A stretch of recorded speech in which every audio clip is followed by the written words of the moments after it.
Welcome to Win the Day from Back to the Bible. I'm your coach, Pastor Nat, and today we're going to talk about the book of Joshua.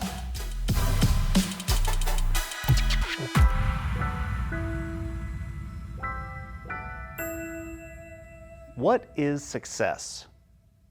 Well, that depends on who you ask, right? I mean, most of the time, people define success as wins, wealth, influence, or position. But is that how God defines it? Is that how we should define it? The book of Joshua answers the question, what is success? The book of Joshua is the first of the 12 historical books of the Old Testament. Now, Joshua was written between 1400 to 1350 BC. It covers roughly a 25-year period. The book can be divided into two parts. Chapters 1 through 13 contains the 7-year conquering of Canaan. Chapters 13 through 24 are the settlement in Canaan. Now, some of the people that you will meet are Joshua, the successor of Moses, Rahab, the redeemed prostitute, Phinehas, Eleazar, and Caleb.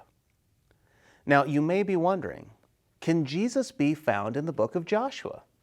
Well, not directly, but we do see types of Christ and his salvation. How so? Well, Joshua is a type of Christ. His name is the Hebrew equivalent of Jesus. In chapter 5, the commander of the army of the Lord is a pre-incarnate Christ.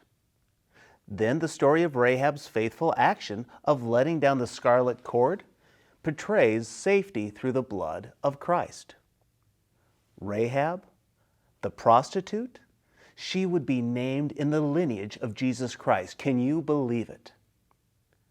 Now, there are many great historical moments in this Old Testament book, but none greater than the Battle of Jericho. It is truly an example of God's power over our strategy.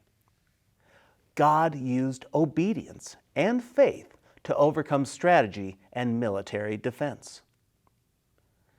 If there's one thing the people of God should learn from the writing of Joshua, is that victory comes through faith in God and obedience to His Word. Strategy, power, or any other human advantage are second to the power and authority of God. So, how does Joshua define success? The answer is found in Joshua chapter 1, beginning in verse 7. Joshua writes, "Above all, be strong and very courageous, to observe carefully the whole instruction my servant Moses commanded you. Do not turn from it to the right or the left, so that you will have success wherever you go. This book of instruction must not depart from your mouth. You are to meditate on it day and night, so that you may carefully observe everything written in it. For then you will prosper and succeed in whatever you do." That is the true definition of success. Success, according to God, is doing the will of God with the right motives. One of the most common questions I get asked is, what is the will of God for my life? Friend, it is simple. Lovingly obey God. Well, what does that look like? Go back to the Bible and it will be clear. You see, God isn't concerned if you buy the red or the blue car. Now, God does care if you buy the red or blue car for the right or wrong reasons. God does care if you buy the red Ferrari when you can afford the blue Ford.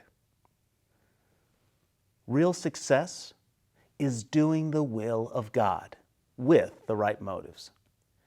So here's my challenge for you today.